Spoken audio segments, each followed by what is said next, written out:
بسم اللہ الرحمن الرحیم۔ السلام علیکم محترم قائرین کرام، پیش آمدہ ضروری فقہی مسائل کی معرفت ہر مسلمان مرد و عورت کے لیے ضروری ہے، اور اس حوالے سے علماء کرام نے مستقل کتابیں تحریر کی ہیں۔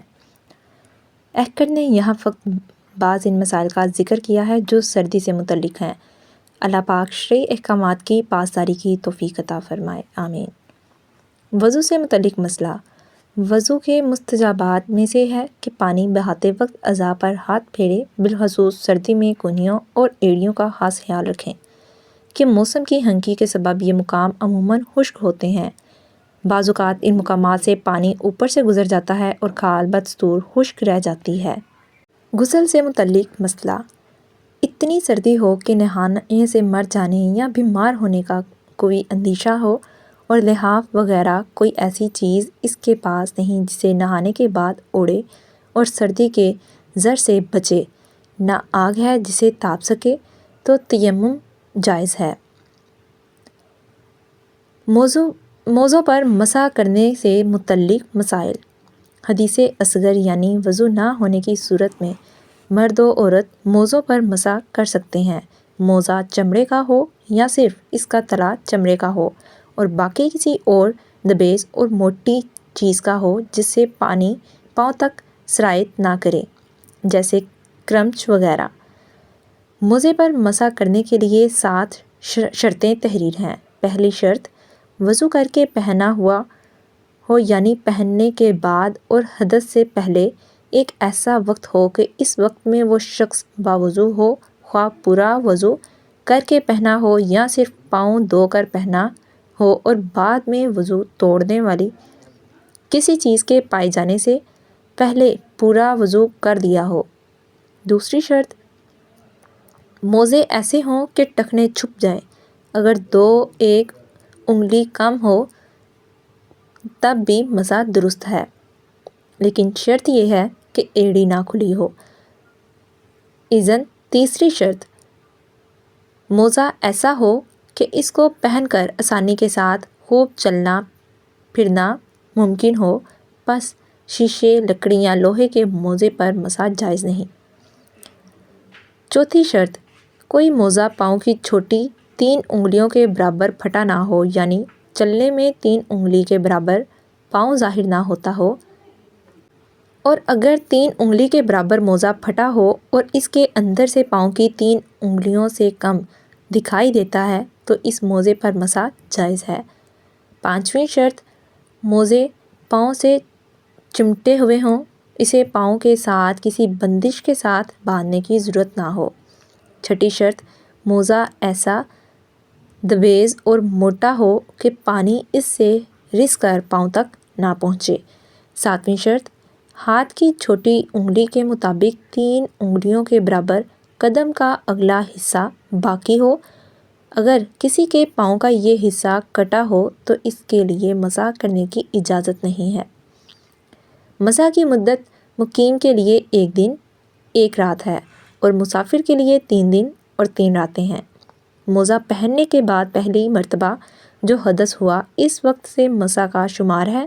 مثلاً صبح کے وقت موزہ پہنا اور ظہر کے وقت پہلی بار حدث ہوا تو مقیم دوسرے دن کی ظہر تک مسح کرے، اور مسافر چوتھے دن کی ظہر تک۔ مسح میں فرض ہے کہ ہر موزہ کا مسح ہاتھ کی چھوٹی 3 انگلیوں کے برابر ہو اور موزے کی پشت پر ہو۔ مسح میں سنت پوری 3 انگلیوں کے پیٹ سے مسح کرنا ہے اور انہیں پنڈلی تک کھینچ کر لے جانا ہے، اور مسح کرتے وقت انگلیاں کھلی رکھنا ہے۔ 4 چیزیں مسح کو توڑ دیتی ہیں۔ نمبر 1، جن چیزوں سے وضو ٹوٹتا ہے ان سے مسح بھی ٹوٹ جاتا ہے۔ نمبر 2، موزے اتار دینے سے مسح ٹوٹ جاتا ہے، اگرچہ ایک ہی اتارا ہو۔ یوں ہی اگر ایک پاؤں آدھے سے زیادہ موزے سے باہر ہو جائے تو وضو ٹوٹ جائے گا۔ موزہ اتارنے یا پاؤں کا اکثر حصہ باہر ہونے میں پاؤں کا وہ حصہ معتبر ہے جو گھٹنوں سے پنجوں تک ہے، پنڈلی کا اعتبار نہیں۔ ان دونوں صورتوں میں پاؤں کا دھونا فرض ہے۔ نمبر 3، موزے پہن کر پانی میں چلا کہ ایک پاؤں کا آدھے سے زیادہ حصہ دھل گیا یا اور کسی طرح سے موزے میں پانی چلا گیا اور آدھے سے زیادہ پاؤں دھل گیا تو مسا ٹوٹ گیا۔ نمبر 4، مدت پوری ہو جانے سے مسا ٹوٹ جاتا ہے اور اس سے صورت میں پاؤں دھو لینا کافی ہے، پھر سے پورا وضو کرنے کی حاجت نہیں اور بہتر یہ ہے کہ پورا وضو کر لے۔ مسا کی مدت پوری ہو گئی اور کوئی اندیشہ ہے کہ موزے اتارنے میں سردی کے سبب پاؤں ٹھنڈے پڑ جائیں گے تو نہ اتارنے اور ٹخنوں تک پورے موزے کا نیچے اوپر اگل بغل اور ایڑیوں پر مسا کرے کہ کچھ باقی نہ رہ جائے۔ نماز سے متعلق مسائل۔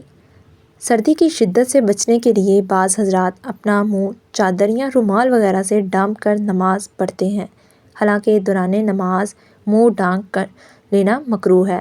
حدیث میں ہے کہ رسول اللہ صلی اللہ علیہ وآلہ وسلم نے منع فرمایا کہ کوئی شخص نماز میں اپنا منہ نہ ڈھانپے۔ موسم سرما میں لوگ سردی سے بچنے کے لیے چادر، مفلر وغیرہ حالت نماز میں بھی پہنے ہوئے ہوتے ہیں، اس میں کوئی حرج نہیں، لیکن اس بات کا خیال رکھنا چاہیے کہ چادر یا مفلر وغیرہ سر یا کندھے پر اس طرح ڈالا جائے کہ ان کے دونوں کنارے آگے کی طرف نہ لٹک رہے ہوں کہ اسے صدل کہتے ہیں، اور حالت نماز میں صدل یعنی کپڑا لٹکانا مکروہ تحریمی ہے۔ اور اگر ایک کنارہ ایک کندھے پر ڈالا اور دوسرے کندھے پر ڈال دیا جو کمر کی طرف لٹک رہا ہے تو اس میں بھی کوئی حرج نہیں، اور اگر رومال یا چادر وغیرہ کو ایک کندھے پر ڈال دیا اور اس کا ایک کنارہ پیٹھ پر لٹک رہا ہے اور دوسرا پیٹھ پر لٹک رہا ہو، جیسا کہ آج کل عموماً رومال رکھنے کا طریقہ ہے، تو ایسا کرنا بھی مکروہ ہے۔ حدیث میں ہے رسول اللہ صلی اللہ علیہ وآلہ وسلم نے نماز میں صدل سے منع فرمایا۔ چادر وغیرہ یوں لپیٹ کر نماز پڑھنا کہ ہاتھ بلا تکلف باہر نہ نکالا جا سکے مکروہ ہے۔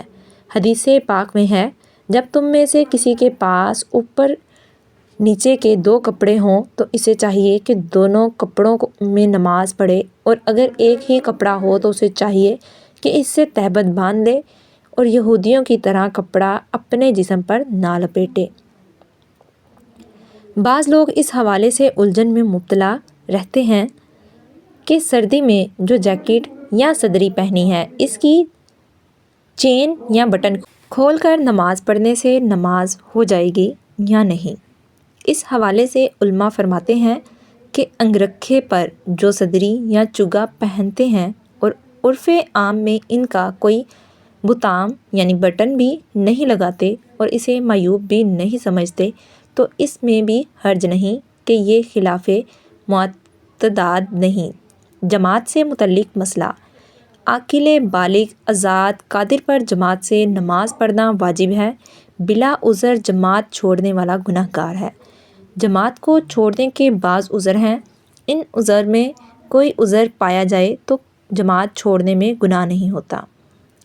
من جملہ ان عذر میں سے ایک عذر سخت سردی بھی ہے، یعنی حدیث پاک میں ہے کہ حضرت ابن عمر رضی اللہ تعالیٰ عنہ سے روایت ہے کہ آپ صلی اللہ علیہ وآلہ وسلم نے ایک سرد رات میں مقام زجران میں پڑاؤ ڈالا، پھر آپ نے اعلان کرنے والے کو اعلان کرنے کا حکم دیا کہ لوگ اپنے اپنے ٹھکانوں میں نماز پڑھ دیں۔ پھر حضرت ابن عمر رضی اللہ تعالیٰ عنہ نے فرمایا، نبی پاک صلی اللہ علیہ وآلہ وسلم جب سفر میں ہوتے اور رات بہت ٹھنڈی یا بارش والی ہوتی تو آپ اعلان کرنے والے کو یہ اعلان کرنے کا کہتے، سب اپنے اپنے ٹھکانوں میں نماز پڑھ لو۔ روزے سے متعلق مسئلہ۔ کسی عارضی عذر مثلاً بیماری وغیرہ کی وجہ سے رمضان المبارک کے روزے رہ گئے ہوں تو سردی کے موسم میں ان کی قضا بآسانی کی جا سکتی ہے۔ دن چھوٹے ہو جاتے ہیں اور یوں روزہ آسانی کے ساتھ رکھا جا سکتا ہے۔ بعض بوڑھے موسم گرما میں رمضان آنے کی صورت میں روزہ رکھنے کی طاقت نہیں رکھتے تو وہ روزہ کی جگہ فدیہ دے دیتے ہیں، حالانکہ ان میں ایسے بھی ہوتے ہیں جو موسم سرما میں دن چھوٹا ہونے، موسم سرد ہونے کی وجہ سے روزہ رکھنے پر قادر ہوتے ہیں۔ ایسے عمر رسیدہ لوگ بھی کفارہ نہیں دے سکتے، بلکہ گرمیوں میں قضا کر کے سردیوں میں روزے رکھنا ان پر فرض ہے۔ بعض عمر رسیدہ لوگ ماہ رمضان گرمی کے موسم میں آنے کی وجہ سے لگاتار مہینہ بھر کے روزے نہیں رکھ سکتے، مگر 1-2 دن بیچ کر کے رکھ سکتے ہیں، تو ان پر فرض ہے کہ جتنے رکھ سکیں اتنے رکھیں اور جتنے قضا ہو جائیں سردیوں میں رکھ لیں۔ الغرض روزے کے بدلے کفارہ اس وقت ہے کہ روزہ نہ گرمی میں رکھ سکیں نہ سردی میں، نہ لگاتار نہ متفرق۔ حج و عمرہ سے متعلق مسائل۔ حج و عمرہ کے مسائل میں بھی سردی کی بنا پر تخفیف ہوتی ہے، چنانچہ عام حالات میں جس میں جرم میں دم کا حکم ہے اور وہ جرم اگر بیماری یا سخت گرمی یا شدید سردی یا زخم یا پھوڑے یا جوؤں کی سخت ایذا کے باعث ہوگا تو اصطلاح شریعت میں جرم غیر اختیاری کہتے ہیں، اور اس میں اختیار ہوتا ہے کہ دم کے بدلے 6 مسکینوں کو ایک صدقہ فطر دے دے، یا دونوں وقت پیٹ بھر کے کھانا کھلا دے، یا 3 روزے رکھ لے۔ لا علمی کی وجہ سے سردی کے موسم میں حالات احرام میں ہونے کے باوجود بعض محرم سویٹر استعمال کر لیتے ہیں، بعض سوتے ہوئے کمبل اپنے منہ پر اوڑھ لیتے ہیں، حالانکہ احرام میں یہ امور ممنوع و ناجائز ہیں۔ اس حوالے سے چند مسائل درج ذیل ہیں۔ محرم نے سلا کپڑا 4 پہر پورا دن کامل پہنا تو دم واجب ہے، اور اس سے کم تو صدقہ، اگرچہ تھوڑی دیر پہنا اور لگاتار کئی دن تک پہنے رہا جب بھی ایک ہی دم واجب ہے، جبکہ یہ لگاتار پہننا ایک طرح کا ہو، یعنی عذر سے یا بلا عذر، اور اگر مثلاً ایک دن بلا عذر تھا دوسرے دن با عذر یا بعکس، تو 2 کفارے واجب ہوں گے۔ اگر دن میں پہنا، رات میں گرمی کے سبب اتار ڈالا، یا رات میں سردی کی وجہ سے پہنا دن میں اتار ڈالا، باز آنے کی نیت سے نہ اتارا تو 1 کفارہ ہے، اور توبہ کی نیت سے اتارا تو ہر بار میں نیا کفارہ واجب ہوگا۔ یوں ہی کسی ایک دن کرتا پہنا تھا اور اتار ڈالا، پھر پاجامہ پہنا، اسے بھی اتار کر ٹوپی پہنی، تو یہ بھی سب ایک ہی پہنا ہے، اور اگر ایک دن ایک پہنا دوسرے دن دوسرا تو 2 کفارے واجب ہیں۔ بہار شریعت حج کا بیان، جرم اور ان کے کفارے۔ سلے کپڑے پہننا۔ ایک دن یا ایک رات چھپانے سے دم لازم ہوتا ہے، اور ایک دن سے کم میں صدقہ لازم ہوتا ہے، اور عورت بھی اس مسئلہ میں شامل ہے، اور وہ بالا جماع اپنے چہرے کو نہیں چھپائے گی۔ واللہ عالم بالصواب۔ امید ہے آپ کے لیے یہ ویڈیو فائدہ مند رہے گی۔ اگر ویڈیو اچھی لگے ویڈیو کو لائک، شیئر اور چینل کو سبسکرائب کرنا مت بھولیں۔ ملتے ہیں نیکسٹ ویڈیو میں، تب تک کے لیے اللہ حافظ۔